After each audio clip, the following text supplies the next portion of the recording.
Oke, Assalamualaikum warahmatullahi wabarakatuh.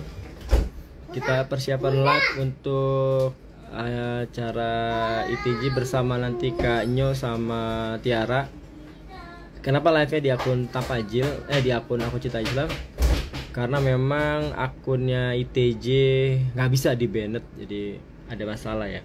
Karena postingan-postingan Palestina, jadi memang Instagram ini lagi sensitif banget sama yang namanya postingan Palestina. Jadi beberapa akun tumbang dan beberapa akun di-banned juga karena karena postingan yang menyuarakan tentang Palestina. Jadi teman-teman mohon maaf kalau harus live-nya di akun Cinta Islam, tapi tidak masalah. ITJ dan ACI ini adalah satu kesatuan juga. Jadi mohon maaf atas keberisikannya karena memang El Nino lagi aktif-aktifnya. Baik, sambil menunggu Mbak Tiara, salah satu moderator kita, dan Kak Nyo. Jadi Kak Nyo ini adalah alumni SPI, Sekolah Pemikiran Islam, yang juga tinggal di Australia, sedang kuliah di sana. Mudah-mudahan beliau lancar segala urusannya di Australia. Tepatnya di Melbourne kalau nggak salah ya. Mudah-mudahan benar. Kita tes dulu live sama Mbak siapa ya? Oh ya, Mbak Tiara. Mbak Tiara, di mana kamu Mbak Tiara? Temanya malam ini adalah mencari jati diri. Jati diri yang kayak gimana sih? Nah, ini kan tentang fenomena orang-orang yang public figure yang kemudian dia buka kerudungnya dan kemudian ini diapresiasi oleh banyak orang sebagai bentuk pendewasaan diri. Tapi apakah benar itu sebuah pendewasaan diri atau memang justru malah kehilangan jati diri, tapi kita lihat aja nanti ya.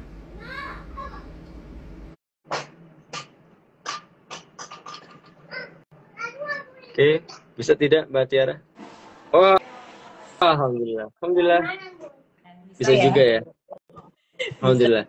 Berarti kita tinggal nunggu Kanyo aja ya. Aku gimana ya ininya? Kita aja kamera sama. Oh, tapi invite-nya dari Bang Atap ya? Gimana? Invite-nya dari Abang. Iya, paling nanti aku invite aja berarti ya. Sekarang Kak Nyo, hey Nyo. Jadi ya.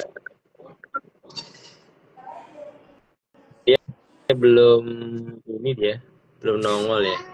Bener kan? Spelling dong, Henyo ya. Henyo.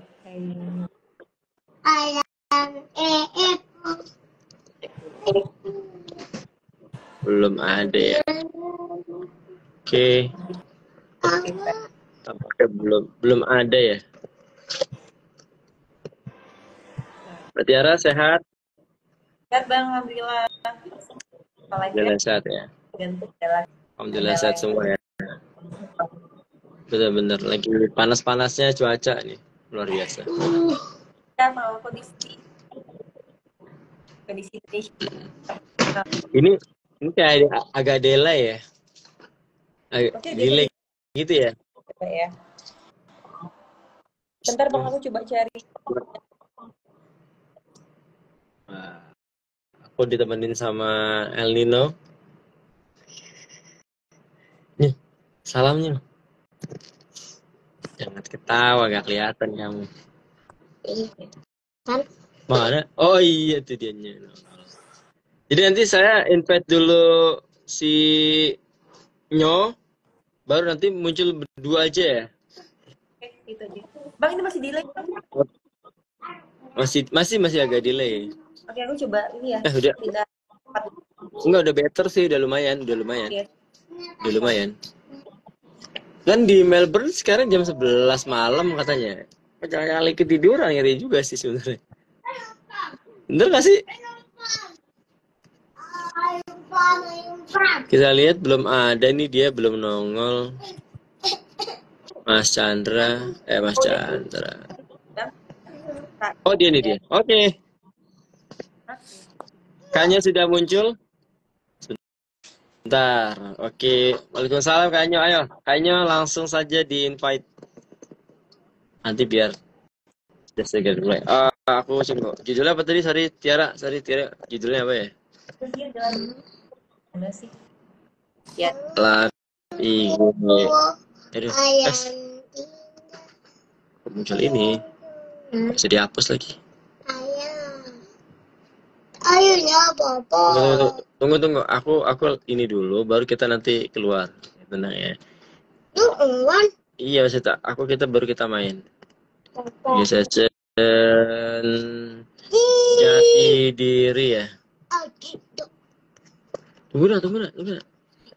Jadi diri yang gimana sih gitu, benar gak sih? Ya benar. Wait.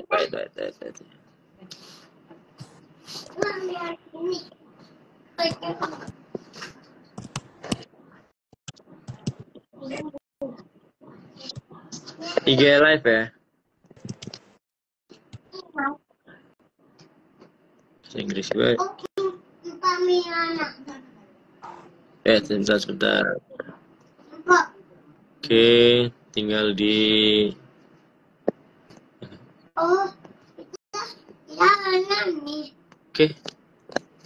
Oke, sudah ada tawaran nih dia. Belum ada permintaan. Oh, belum ya? Tadi dia ada permintaan bergabung, kemana nih dia? Oke. Bisa ya? Kok nggak bisa, Ti? Oh, udah ini. Assalamualaikum. Salam. Mana dia? Kedengeran nggak? Iya guys.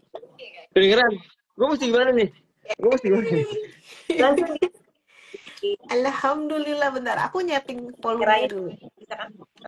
Kamera di Minum dulu ya, Bapak, Ibu-ibu. Berarti gue mesti gimana, Ti? Kan gue mau lihat cuman kameranya Mas doang. Oh, di off juga. Oke. Terus? Sama di mute ya. Mute. Gue mute ya. Oke.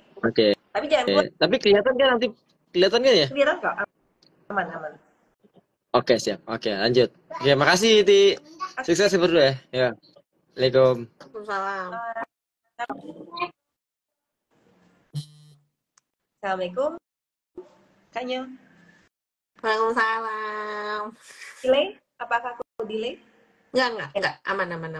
Kalau delay, nanti di info ya, Kak.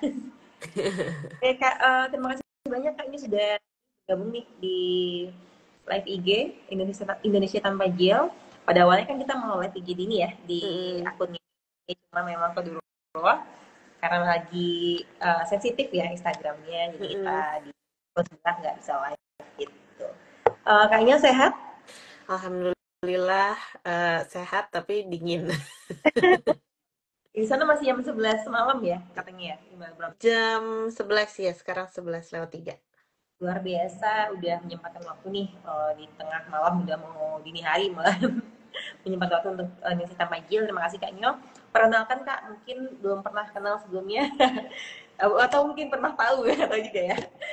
Aku Tiara, yang nanti insya Allah sekitar 1 jam ke depan ya, kita akan ngobrol dan Kak Nyo buat ngobrol terkait dengan fenomena yang lagi banyak nih di kalangan anak-anak muda zaman sekarang gitu. Mungkin aku opening dulu nih Kak Nyo, dan terima kasih juga buat teman-teman yang sudah hadir untuk nonton live. Boleh dibantu buat share juga ke teman-teman lain supaya kita bisa saling buka wawasan ya. Ini diskusi aja tentang jati diri. Sebenarnya jati diri ini yang gimana sih ya teman-teman gitu ya. Jadi memang ini masih ada fenomena nih sekarang terkait dengan pencarian jati diri, dan kalau kita lihat banyak di luar sana pencarian jati diri ini khususnya bagi perempuan, seperti ada yang mungkin dulu berhijab terus tiba buka hijab gitu ya. Tapi sebelum kita ngobrol ke sana, kita boleh perkenalan dulu nih. Kayaknya boleh dong di-spill dikit CV-nya. Nama, terus umur mungkin, dengan lagi sekarang di Aussie-nya lagi ngapain kan, bisa. Silakan Kak. Oke, alhamdulillah Rabbil alamin. Assalamualaikum warahmatullahi wabarakatuh. Kak Tiara, terima kasih udah dibantu moderatorin untuk live IG hari ini. Semuanya perkenalin, nama aku Nyo, nama aslinya sensor. Aku alhamdulillah lagi menjalani studi Master of Education in Early Childhood di Monash University. Baru semester pertama, dan aku alumni dari Sekolah Pemikiran Islam, juga lagi aktif di beberapa komunitas sebagai kontributor penulis sih gitu. Untuk saat ini lagi menjalani studi tentang pendidikan anak usia dini, fokusnya tentang pengembangan pedagogi guru gitu Kak. Dan aku tinggalnya di Melbourne. Oh, bagus. Ya, oke, terima kasih kan. Kak, ini tadi kita balik lagi kita langsung aja ya, biar takutnya nggak kelamaan Mm-mm, nih. mm-mm, Betul ya kan? Ini terkait dengan pencarian jati diri. Kan mungkin pernah ini ya, kemarin sempat juga bahwa ada salah satu anak pejabat nih, salah satu tokoh lah ya, yang kemarin dia tiba-tiba buka hijab, lalu setelah itu di-share di media sosialnya. Ya bicaranya sih ini tentang pencarian jati dirinya gitu, sehingga mungkin yang dulunya dia berhijab mungkin merasa diintervensi sama lingkungan, merasa belum ada keinginan, terus tiba-tiba merasa setelah dipindah ke luar negeri, terus dia merasa bahwa oh mungkin sudah sendiri gitu ya, nggak ada intervensi dari orang tua kah atau semacam, terus dia buka hijabnya dengan alasan bahwa dia lagi ya tadi ya pencari jati diri. Nah kalau mungkin dari si Kaknya sendiri nih menanggapi fenomena seperti ini gimana Kak? Oke, sebelumnya mungkin sebelum kita masalah pencarian jati diri ya, kita tuh harus sadar bahwa sebelum kita berangkat, entah itu belajar, kerja, atau kita berkomunikasi dan punya relasi dengan orang-orang dari Barat atau orang-orang yang bukan berasal dari negara mayoritas Muslim, kita akan dihadapkan dengan apa? Tentunya pertama kita akan dihadapkan dengan ghazwul fikir, dengan perang pemikiran. Nah, perang pemikiran itu kan obatnya adalah dengan kita membekali diri kita dengan ilmu kan. Pertama kita punya akidah, kita punya keimanan, lalu setelah itu kita bekali diri kita dengan ilmu. Em, untuk melihat diri kita masuk ke sebuah negara atau komunitas di mana kita di situ bukan mayoritas seperti di Indonesia yang kita bebas sholat, kita bebas cari musola, wudhu di mana aja gampang, mau baca Quran di kereta juga nggak akan diliatin, mau pakai jilbab, pakai burqa juga nggak akan tiba-tiba diteriakin di jalan gitu ya. Tentu kultur shock itu ada dan bagaimana kita menanggapi kultur shock untuk bisa fit in ke dalam masyarakat tersebut tanpa kita melepas identitas kita sebagai seorang muslim atau muslimah itu tantangannya. Nah, sayangnya fenomena di mana banyak orang berangkat ke luar negeri tanpa punya bekal gitu ya. Paling minimal itu kan sebenarnya bekalnya akidah ya, Kak.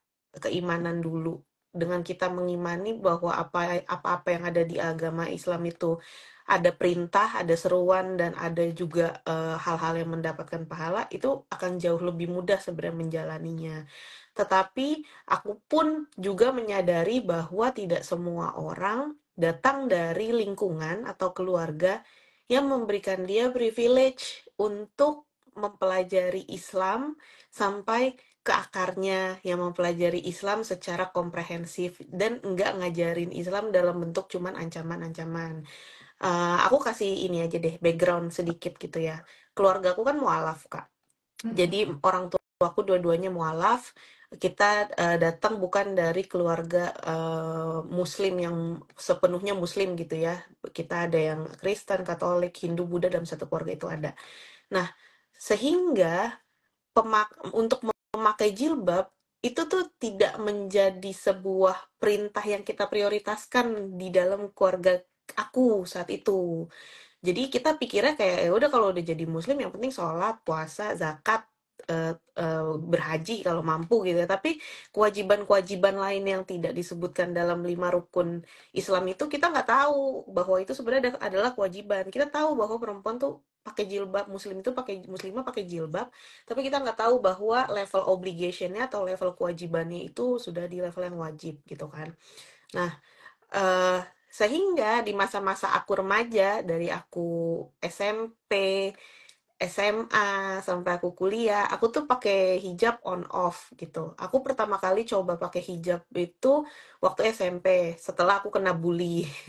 Jadi pas aku jadi korban bully, aku pakai jilbab gitu kan, karena aku merasa kayaknya kalau pakai jilbab aku nggak gampang dikenalin gitu kan. Jadi mereka juga mungkin segan untuk macam-macam lagi sama aku, itu satu.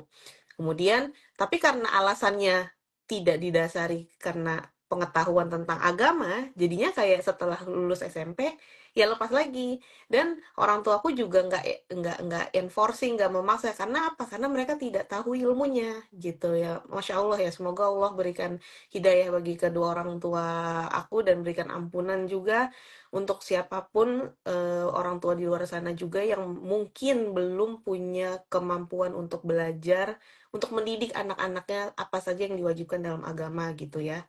Nah, eee, karena tidak ada kewajiban di dalam keluarga itu dan tidak ada pengajaran tentang itu, sehingga ya udah aku lepas dengan gampang dong. Kayak aku mikir kayak, "Oh ya udahlah gampang." Aku juga dulu berpikiran kayak, Kak, ngapain kita pakai jilbab di kepala, yang penting hatinya jilbabin dulu. Padahal kan makna jilbab itu adalah menutup ya. Kalau hatinya dijilbabin, hatinya ketutup dong, jadi nggak bisa nerima hidayah dong. Nah, itu jadi memang itu kayak udah format gitu loh, format default kalau misalnya banyak orang yang bilang hatinya aja dulu dijilbabin ya. Aku pernah ada di posisi itu. Nah, terus habis itu ketika udah masuk perkuliahan, sebenarnya aku udah mulai mempertanyakan dan mencari-cari ya. Inilah sebenarnya kenapa manusia itu diberikan akal sama Allah. Ketika kita sudah akil balik, tanggung jawab kita itu adalah mencari tahu bagaimana Islam itu harus kita internalisasi dalam kehidupan sehari-hari. Jadi menurutku kalau kita udah di usia dewasa, ya you cannot blame your parents anymore.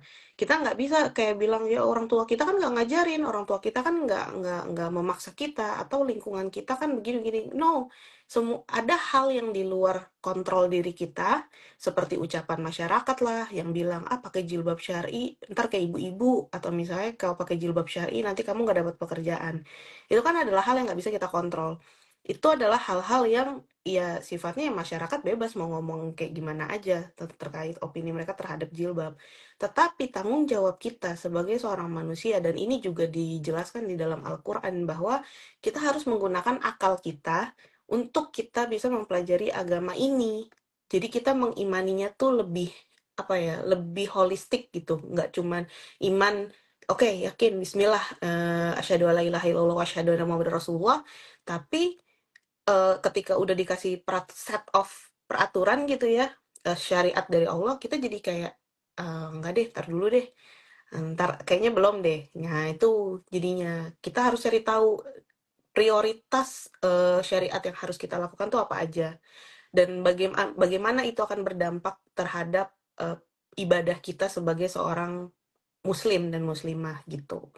Nah, ketika aku masuk kuliah, aku mulai nyari tahu sebenarnya pakai jilbab itu pilihan nggak ya? Karena kan ada beberapa orang yang sebenarnya dia mau pakai, tapi karena ada tuntutan pekerjaan, misalnya bidang pekerjaannya tidak memperbolehkan dia pakai jilbab, atau misalnya kayak dia sebenarnya pengen pakai jilbab, dia tahu jilbab itu wajib, tapi karena kondisi yang memaksa itu dia belum bisa pakai. Tapi di dalam hati dia tidak mengingkari gitu ya. Nah, sebenarnya yang kayak gitu aku lebih appreciate sih sama orang-orang yang tahu bahwa kalau menggunakan jilbab itu wajib, tapi dia masih belum mampu gitu Kak. Jadi kayak dia masih menyadari, oh ya kekurangan gue adalah gue saat ini belum bisa nih untuk sempurna menutup aurat, tapi insya Allah akan ada di tahap itu. Menurutku itu jauh lebih baik daripada kita bilang bahwa jilbab itu kan pilihan. Kalau misalnya pilihan ya udah mau dipakai mau enggak, yang penting mah hatinya gitu kan. Lah, itu kan peraturan tentang jilbab di surah Al-Ahzab itu udah jelas, udah terpampang nyata, dan itu udah ulama-ulama muktabar juga udah mufakat, udah sepakat semuanya tentang bagaimana kewajibannya, cuman perbedaannya antara batasnya aja kan, batas panjangnya semana, khilafiyahnya tuh cuman di situ gitu loh, tapi nggak ada yang bilang jilbab itu nggak wajib gitu. Jadi Nah, ya. berarti kan pernah ya dalam dalam ini dalam kehidupan Kak Anyu nih pernah ada di posisi kayak aduh tadi ya on off jilbabnya, terus setelah itu juga mencari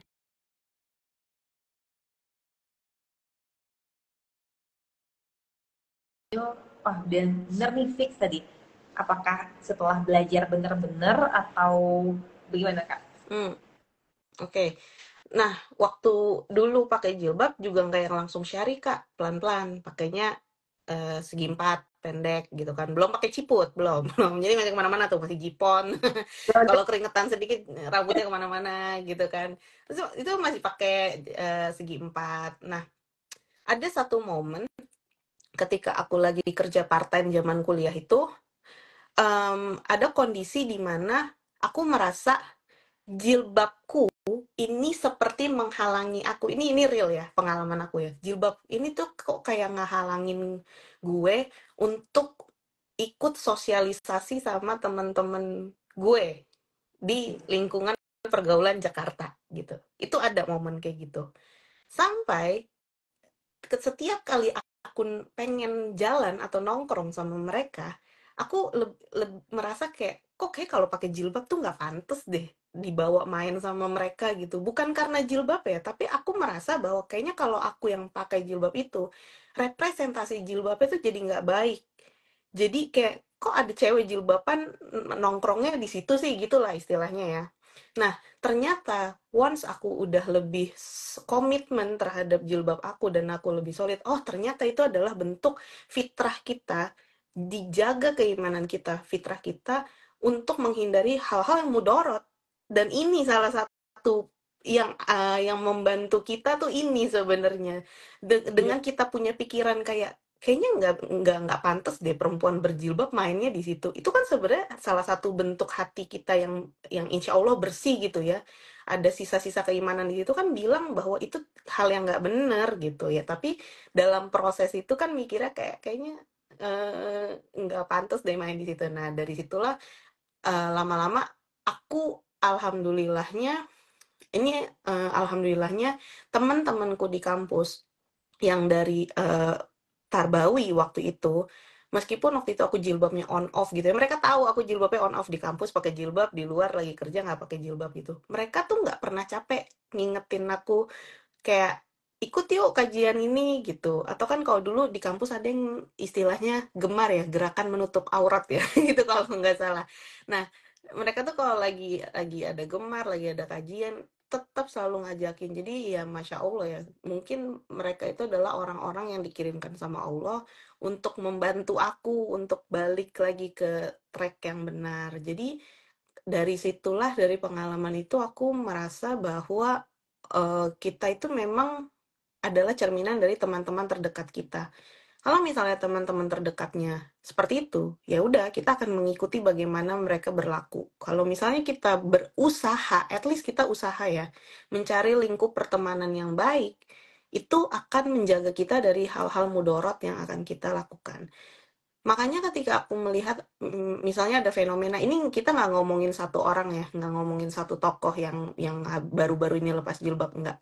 Tapi aku melihatnya, ketika ada orang berangkat kuliah ke negara barat, terus udah gitu juga tanpa bimbingan orang tua, umurnya juga mungkin masih muda gitu, dan dia belum kuat secara keimanan dan pemahaman tentang agamanya, dilempar ke komunitas yang multikultur, ya akan sangat mudah bagi dia untuk terguncang.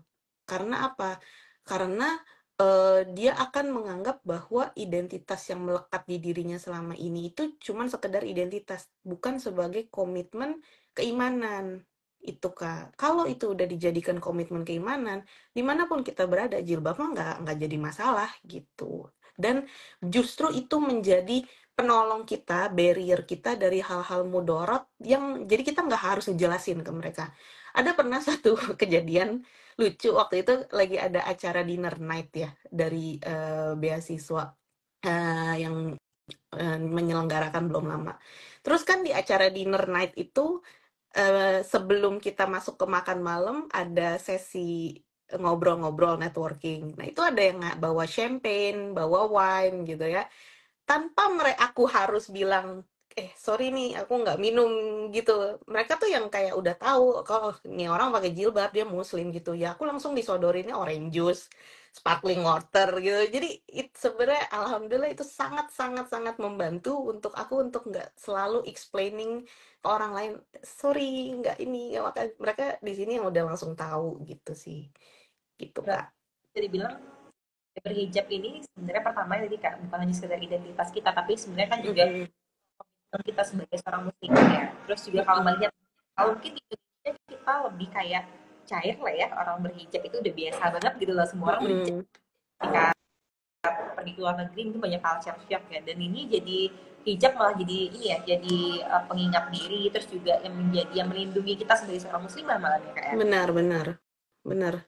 Yang sangat disyukuri itu karena menjadi eh, pelindung otomatis aja sih Kak, karena di sini yang berhijab nggak akan di catcalling, nggak akan diganggu, mau kita keluar. Tapi memang secara kota relatifly kotanya emang aman ya.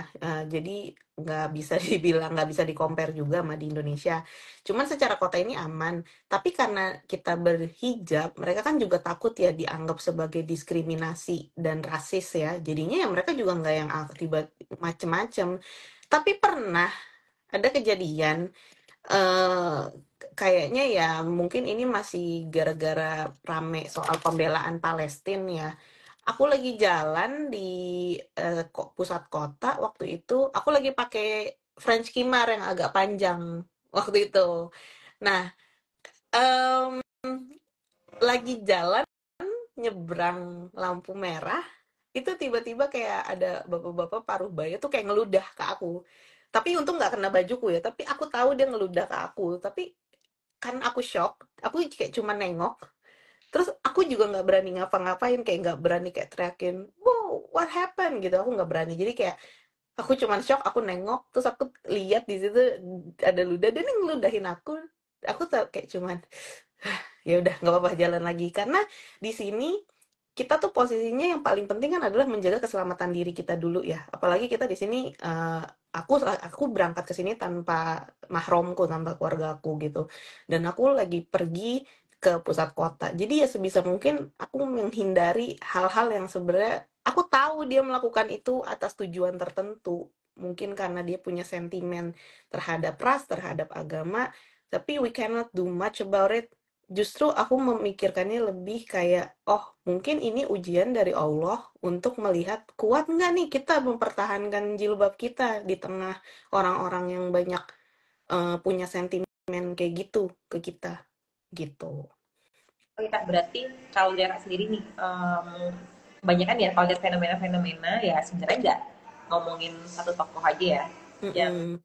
terus dia buka hijab, bahkan di dalam negeri itu sendiri banyak orang yang kayak tiba-tiba buka hijab gitu ya.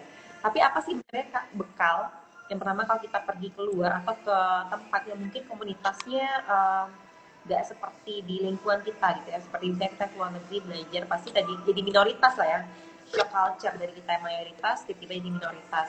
Nah kira-kira apa sih Kak yang harus dibekali nih kita supaya kita bisa menjaga komitmen kita sebagai seorang muslimah.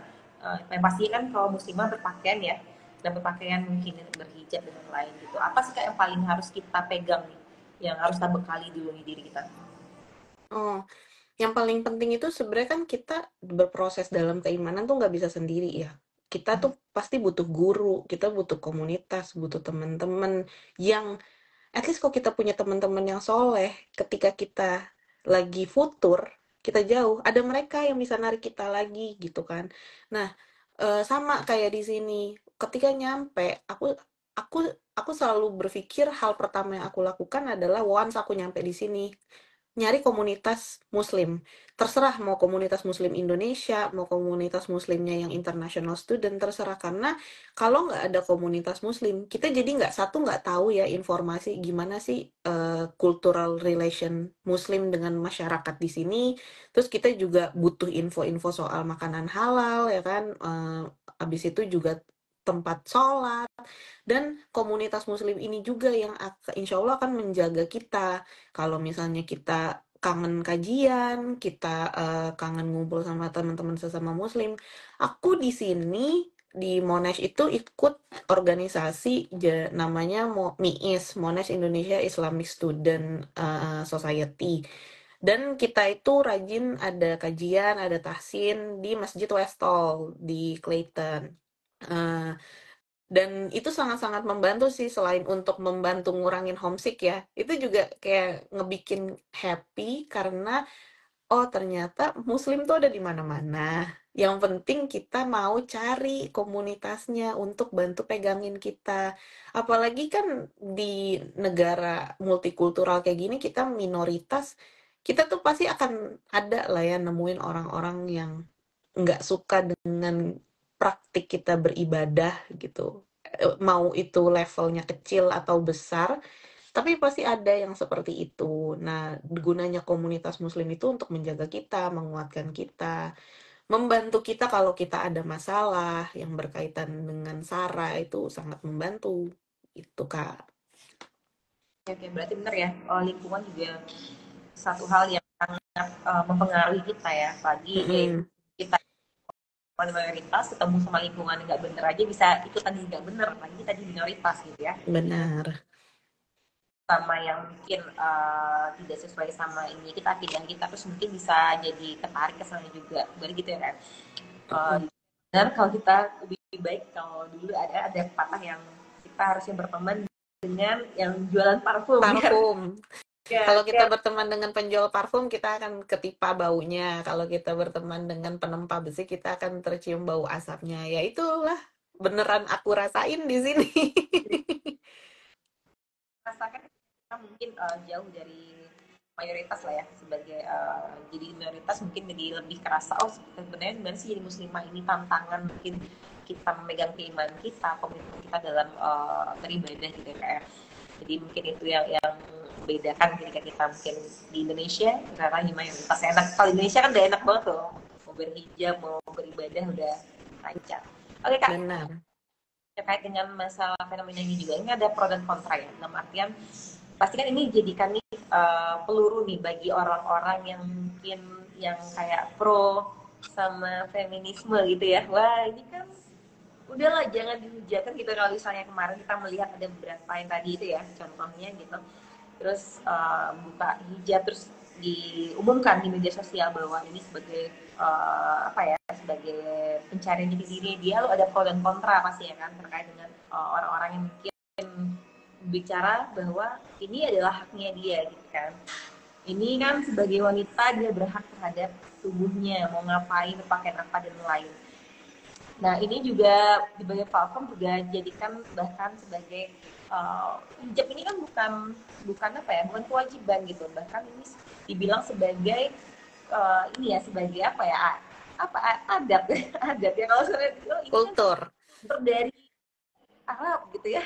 Kalau dari ini ya, di Nusantara kita nggak ada hijab-hijaban kan sebenarnya sampai sekarang masih terdengar ya Kak. Dan santernya para influencer yang mungkin berhijab terus buka, para anak tokoh yang berhijab terus buka dengan alasan seperti itu malah jadikan peluru nih. Menurut Kak gimana nih terkait hal ini? Aku selalu punya kepercayaan bahwa isme yang dibangun di luar dari framework Islam itu akan selalu punya nilai antroposentrik. Maksudnya antroposentrik apa sih? Dia tuh selalu berpusat tentang bagaimana manusianya berpikir, bagaimana manusianya mau berperilaku, bagaimana tentang manusia. Nah, permasalahannya adalah agama ini kan mengatur nggak cuma tentang apa sih yang kamu mau, tapi kan agama mengatur apa yang terbaik untuk kamu. Apa yang terbaik untuk kamu apa yang terbaik untuk masyarakat dan umatmu, dan apa yang terbaik untuk akhiratmu. Itu. Kalau kita nggak memahami tiga ini, kita hanya akan terus-menerus mempertanyakan, ya ngapain pakai jilbab? Kan nggak mau. Kan ini kita bisa ngatur sendiri. Mau kita pilihannya pakai atau enggak gitu kan. Nah, tapi ketika kita comply ketiga poin ini, kita memahami bahwa setiap hal yang kita lakukan itu adalah bagian dari ibadah, kita akan jadi lebih merasakan bahwa pakai jilbab ini kita yang butuh gitu loh. Misalnya kita sebagai seorang muslimah, kita butuh pakai jilbab untuk apa? Yang pasti kita mentaati peraturan terkait menutup aurat. Nanti setelah mentaati peraturan terkait menutup aurat, naik lagi tuh level keimanannya dengan apa? Dengan kita menghayati bahwa setiap detik kita menutup aurat kita sebenarnya juga sedang dalam menjaga tubuh titipan dari Allah gitu. Tapi aku belum sempurna, Kak. Kadang masih buka tutup. Ya, aku nggak bilang nggak sempurna itu benar gitu ya. Maksudnya lebih baik kita berproses ke arah yang lebih baik daripada kita berprosesnya mundur gitu. Tapi ya semua orang itu punya prosesnya masing-masing. Orang-orang yang kayak anak pang pun juga pasti punya proses untuk sampai dia bertaubat, kan ada ya prosesnya.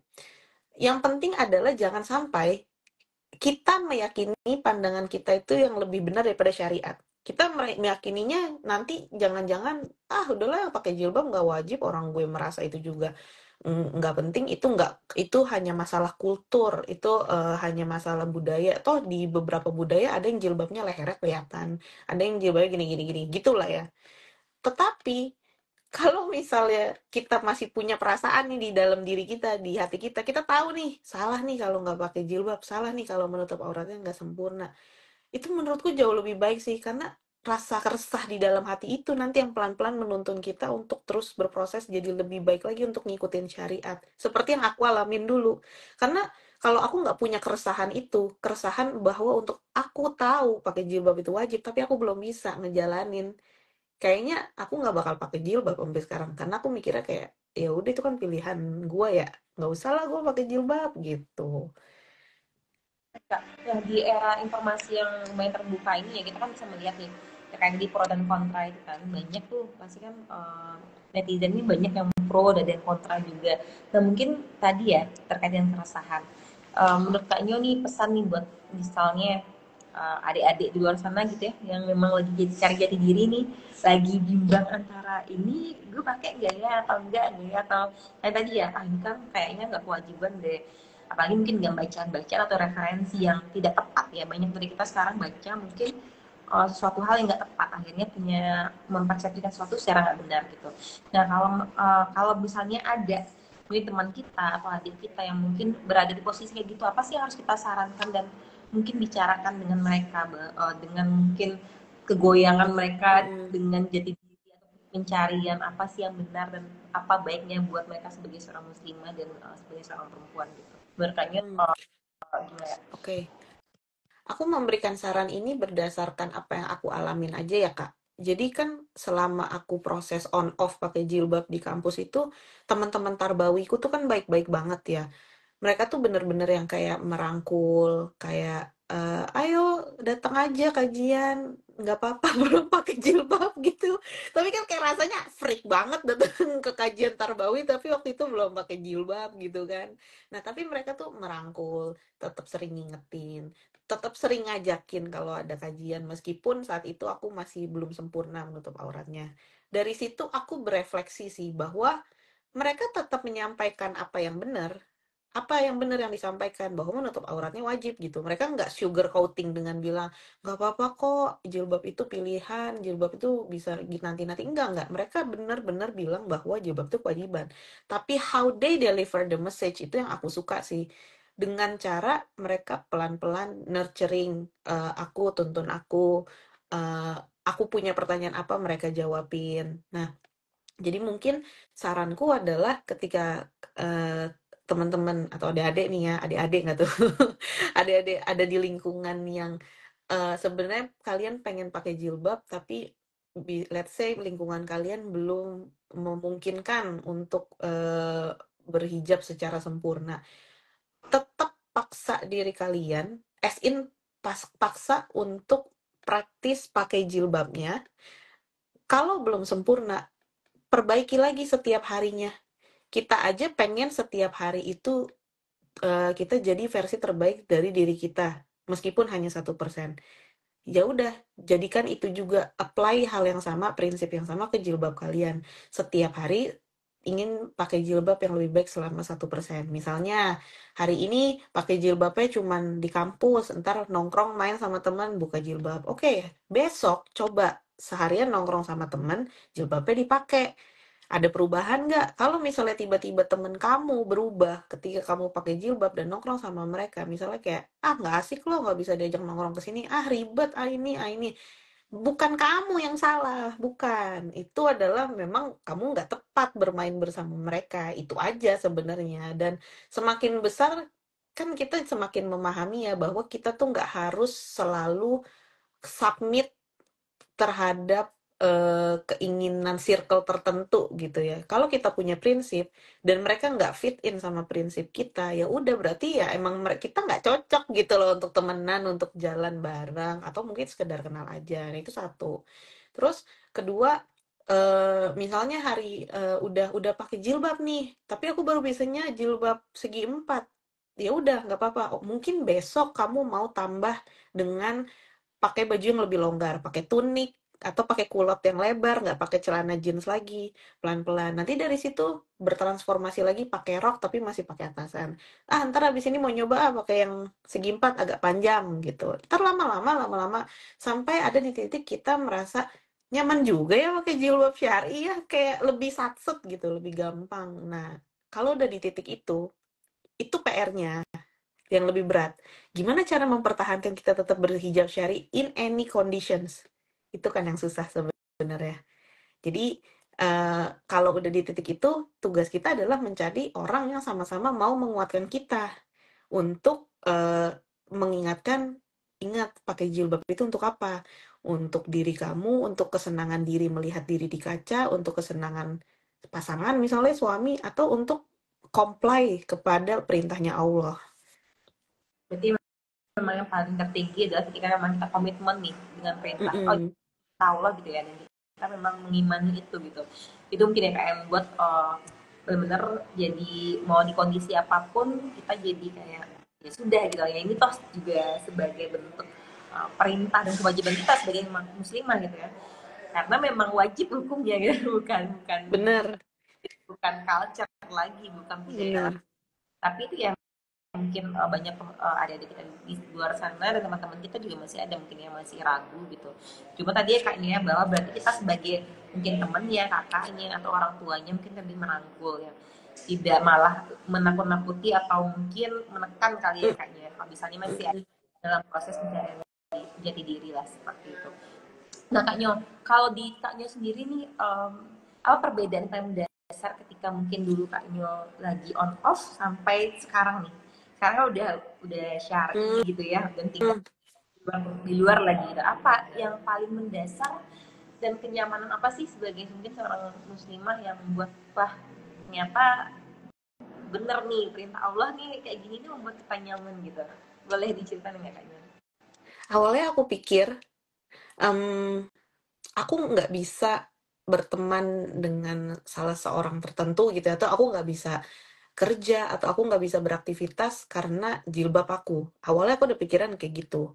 Apalagi aku pernah denger dari relasi terdekat gitu ya, yang memang dia non-muslim, dia bilang, kalau ntar kamu kalau misalnya pakai jilbab, gimana kerjanya gitu kan. Terus aku yang kayak, waktu itu aku mikir kayak, iya ya.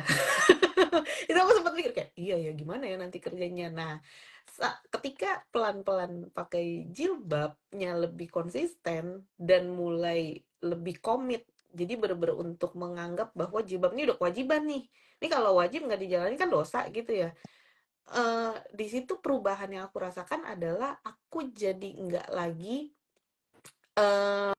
ini loh, aku jadi nggak lagi dengan mudah membuka jilbab untuk alasan-alasan yang nggak relevan.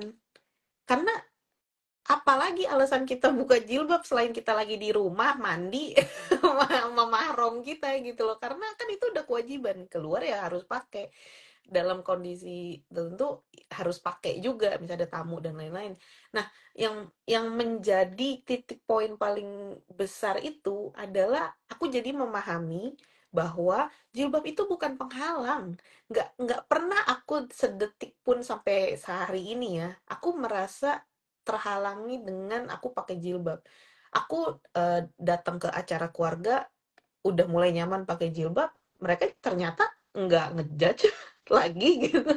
Jadi kayak lebih menerima bahwa ini bagian dari agamaku, ini bagian dari aku submit ke agamaku. Jadi ya aku pakai jilbab ini bukan karena untuk mengimpress kalian atau untuk fit in ke standar kalian gitu. Nah dari situ ternyata pelan-pelan keluargaku yang multikultural nerima juga ya, dan mereka nggak merasa terintimidasi kok dengan aku pakai jilbab panjang, kimar sampai kaki gitu, enggak ternyata. Itu hanya dalam pikiran aku ternyata.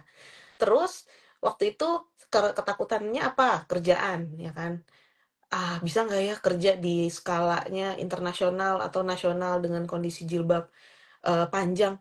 Bisa ternyata. Aku pernah kerja di sekolah Singapura. Terus aku juga pernah kerja sama beberapa relasi internasional.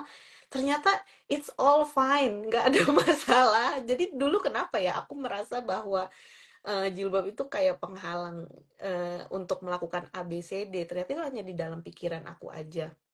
Dan selebihnya tuh sebenarnya lebih ke pertolongan Allah, Kak. Apapun yang terjadi pada akhirnya, aku mengimaninya aku dapat kerjaan A, B, atau aku ditolak kerjaan A dan B, itu udah lagi bukan masalah jilbab aku. Bukan masalah baju aku, identitas kemuslimahan aku pakai gamis apa enggak. Enggak, itu emang udah qadarullahnya, nggak jodoh dari Allah, udah gitu aja. Jadi kita jadi lebih gampang gitu loh menghadapi hal-hal yang tidak sesuai dengan plan dan keinginan kita. Atau misalnya kayak diajakin nongkrong, tapi ternyata tempatnya kita nggak bisa pergi ke sana gitu kan. Ya udah, kita nggak akan menyalahkan, oh ini jilbab ini nih yang menghalangi aku bersosialisasi dan berjejaring. Enggak, emang kita nggak bisa selalu masuk ke lingkaran sosial apapun, and that's normal gitu gitu.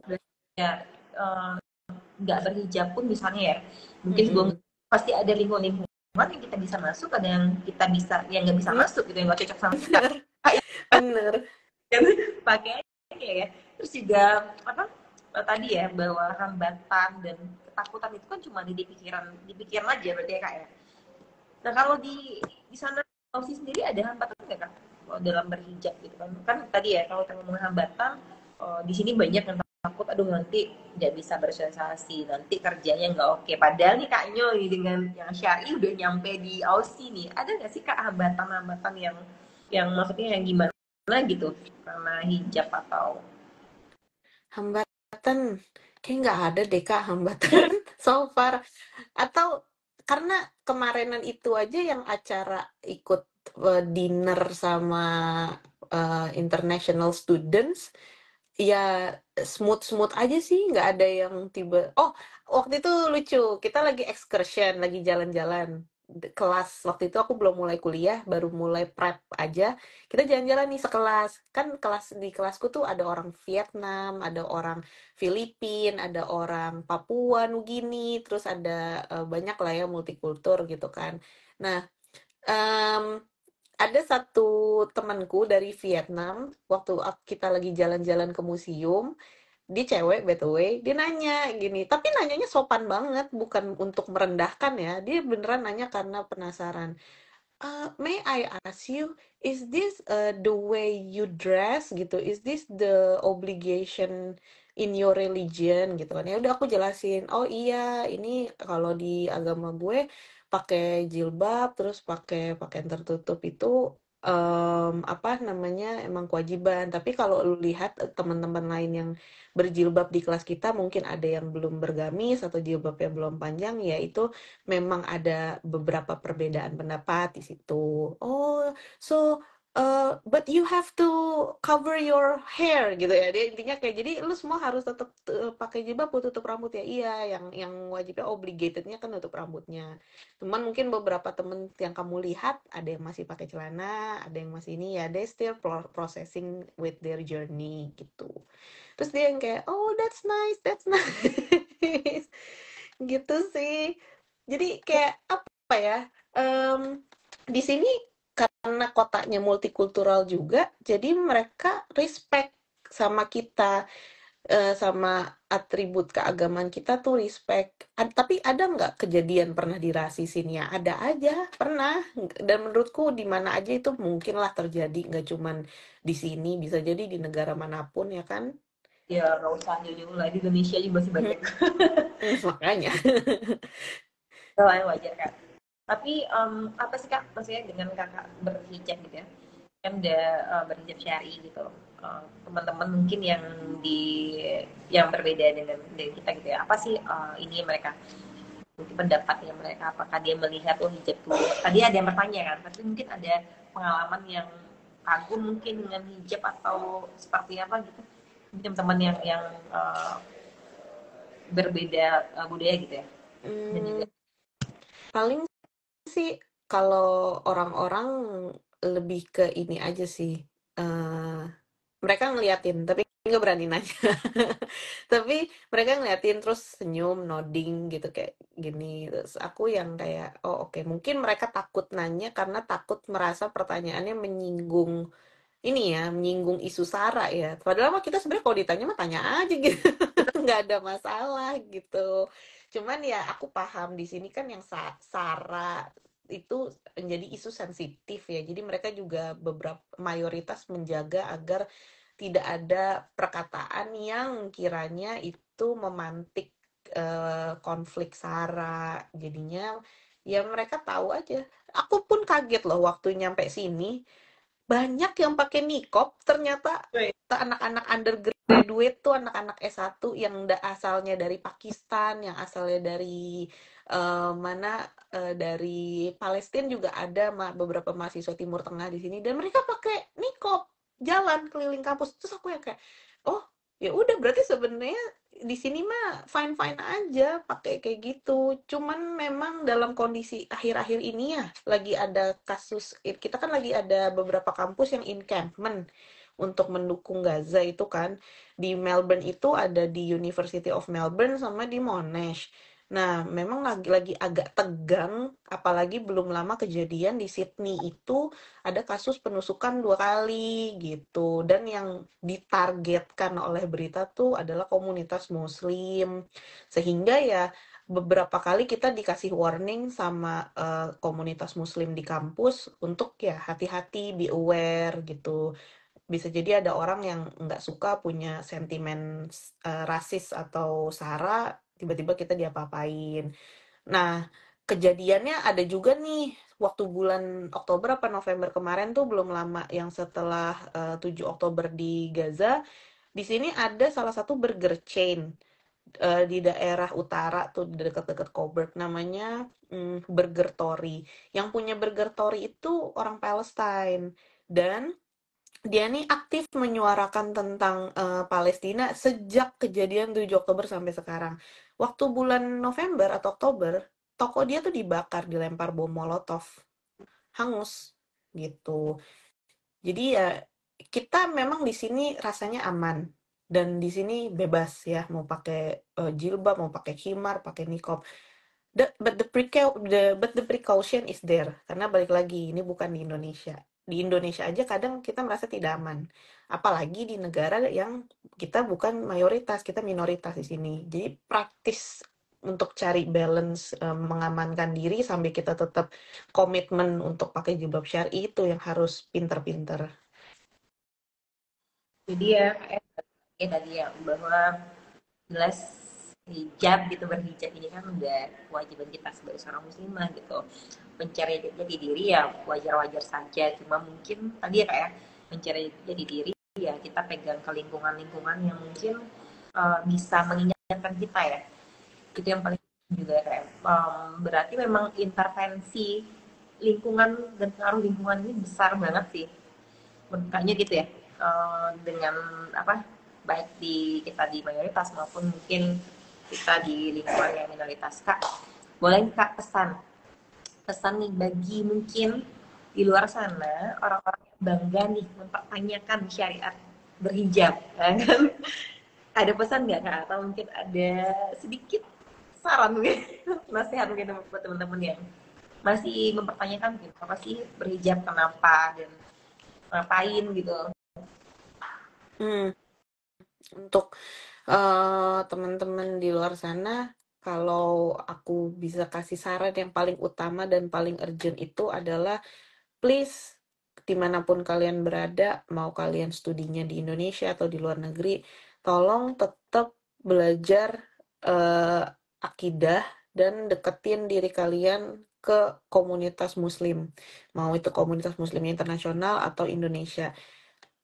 Kenapa kita harus terus belajar akidah meskipun mungkin sudah terlahir Muslim atau ada yang mualaf juga gitu ya? Karena iman itu kan naik turun ya.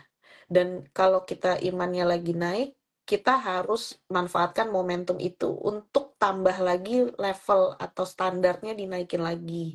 Misalnya kalau imannya lagi naik ya udah coba pakai jilbabnya syar'inya yang panjang, pakai gamis.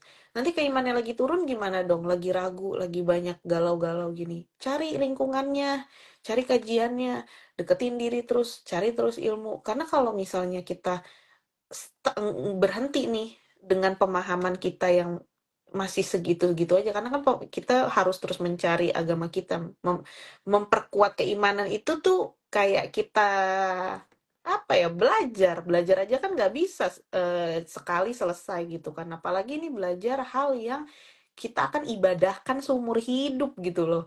Masa mau berhenti cuman sampai selesai udahlah udah kelar SMA, pelajaran agamanya udah beres tuh kemarin. Udah nanti kuliah mah nggak usah belajar agama lagi. Agama kan harus kita pisahkan dari kehidupan bernegara. Tidak seperti itu. Kalau kata Prof. Al Atas, di barat ini mereka bisa mencetak good citizens. Tetapi Islam itu nggak hanya tentang good citizen, tapi good human being. Karena kalau cuma jadi good citizen, kita hanya eh, tunduk sama perintah yang dibuat manusia, yang berlaku di negara tersebut, di area tersebut secara locally. Tapi kalau kita jadi good human being, dimanapun kita berada, kita tuh pegangan utamanya adalah agama kita, din kita, dan keimanan kita comply-nya ke hal-hal tersebut. Jadi satu tingkat lebih luas dan lebih dalam pemahaman keimanan kita di situ.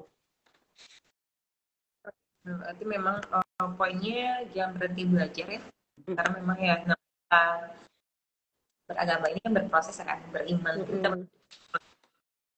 mungkin kita lagi naik, kadang mungkin lagi turun ya. Jadi emang proses mempertanyakan dan terus belajar itu adalah proses yang harus dilakukan. Terus juga mungkin tadi ya belajarnya juga yang mempertanyakan syariat ini kita harus belajar dan mencari tahu pada sumber yang tepat gitu.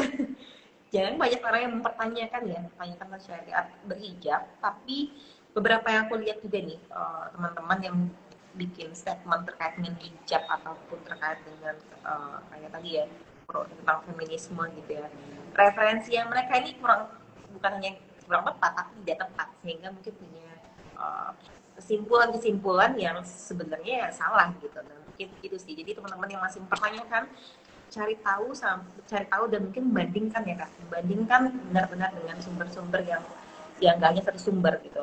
Kita harus kalau bisa kayak ini kayak aneh deh gitu, harus mempertanyakan lagi dan mencari sumber yang lebih tepat. Dan pastinya sumber yang paling tepat adalah Al-Quran dan tentu belajar dari Ustaz. Benar. Nah ya itu harus senang banyak juga gitu Kak. Kak terakhir untuk para muslimah perempuan-perempuan di luar sana, gimana sih kita supaya selalu bangga dengan jati diri kita nih sebagai seorang muslimah gitu. Oke.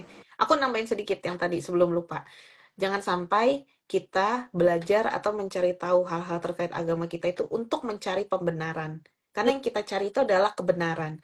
Kebenaran mungkin kontradik dengan apa yang sedang kita percayai saat ini. Tapi kebenaran Islam itu terjaga, Al-Quran itu terjaga. Ya udah kalau yang benarnya seperti itu, truth hurts. maybe for us in some point gitu ya. Tapi seek for the truth, jangan cari pembenaran, cari kebenarannya seperti apa. Itu yang aku selalu tekenin, dan akhirnya itu memperkuat aku untuk terus pakai jilbab syar'i. Karena ya kalau aku terus-terusan mencari pembenaran, nggak akan ada habisnya pembenaran aku untuk tidak berjilbab. Akan banyak sekali case study, case skenario untuk aku, oke, nggak usah jadi muslim taat gitu. Nah, lalu pertanyaan yang terakhir tadi kan gimana caranya kita bisa bangga ya untuk terus menggunakan hijab kita sebagai identitas kita. Kita harus percaya dulu bahwa Allah itu udah mengatur hidup setiap manusia, setiap ciptaannya itu sampai partikel paling kecil, sampai milidetik yang ada di dunia itu udah Allah atur. Jadi kenapa kita harus meragukan atau kita takut atau kita khawatir soal kita bakal diterima masyarakat kah? Kita bisa bekerja kah? Atau kita bisa berkarir atau excelling in our life hanya karena kita berhijab. Justru kita harus bangga dengan kita pakai jilbab, kita ini udah bisa menonjolkan salah satu identitas kita sebagai apa? Sebagai muslimah. Dan kalau kita penghayatannya lebih dalam, sebagai muslimah yang gimana? Sebagai muslimah yang taat. Banyak muslimah belum tentu mereka mau taat, tunduk, sami'na wa ata'na dengan perintah dari Allah. Kan istilahnya kayak gini ya, ada lampu merah. Terus ada orang yang kalau lampu merah nyebrang langsung kucuk kucuk kucuk, nggak nunggu lampunya hijau dulu, dia langsung lampu merah jalan aja kan. Tapi ada orang yang dia tahu dia harus nyebrang ketika lampu merah itu ngasih tanda ke dia untuk boleh nyebrang. Nah sama, kita nih punya nggak pilihan untuk nggak taat sama Allah? Punya pilihan. Mau nggak kita ngikutin itu? Ada nggak konsekuensinya? Ada.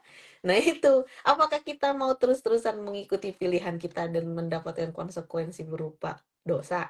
Ya itu makanya tujuannya kita berislam dengan iman dan akal, biar akal kita dan iman kita nih jalannya gandengan, saling nuntun satu sama lain. Oke, Kak Inyon, terima kasih banyak Kak Inyon atas pesan-pesannya ya. Kak Inyon, mungkin sedikit closing statement sebelum kita tutup, karena ini udah ternyata nggak kita sadari udah 1 jam kita ngobrol. Udah 12 sana ya. Oke, alhamdulillahirobbilalamin. Terima kasih udah diberikan apa ya, aku juga merasa kadang kayaknya aku juga masih belajar deh.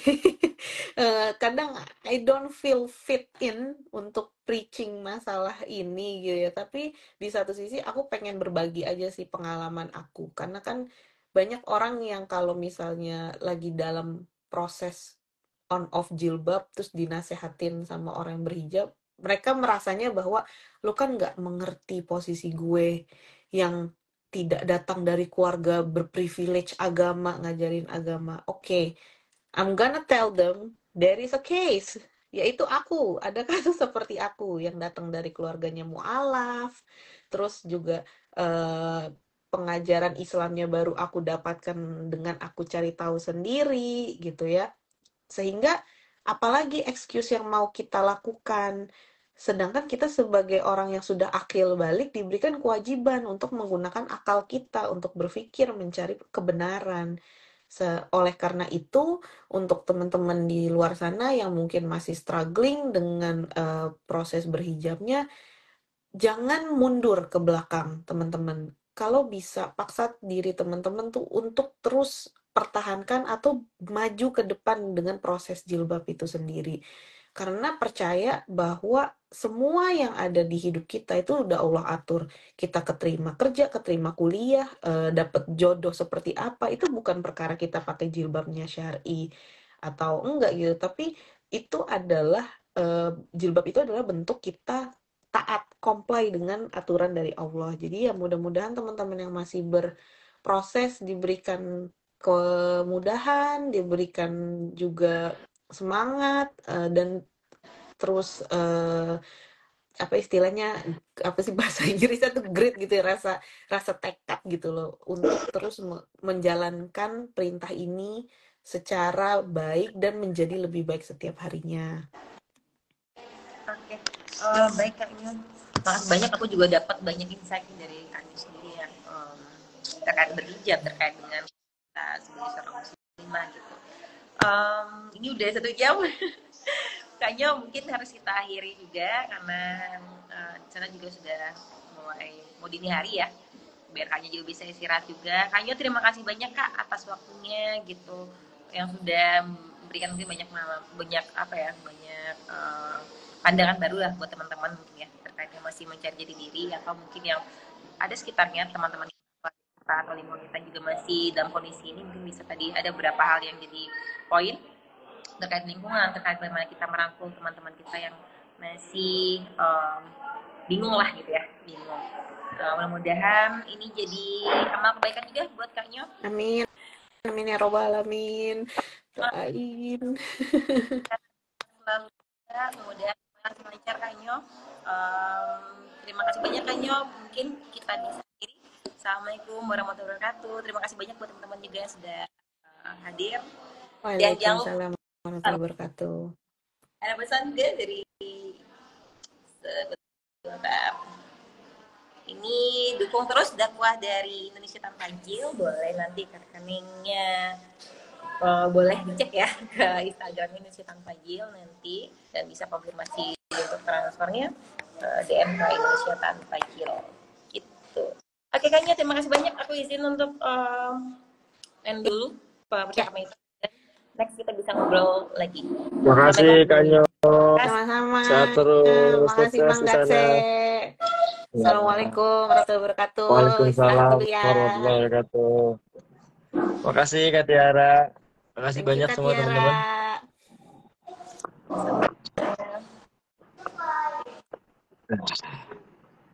Oke, makasih semua teman-teman yang sudah bergabung di IG Live Session seri pertama. Insyaallah kita nanti akan ada live 3 lagi untuk sesi-sesi selanjutnya. Mudah-mudahan akun Tanpa Hijil bisa segera balik dan kita bisa live di akun sendiri.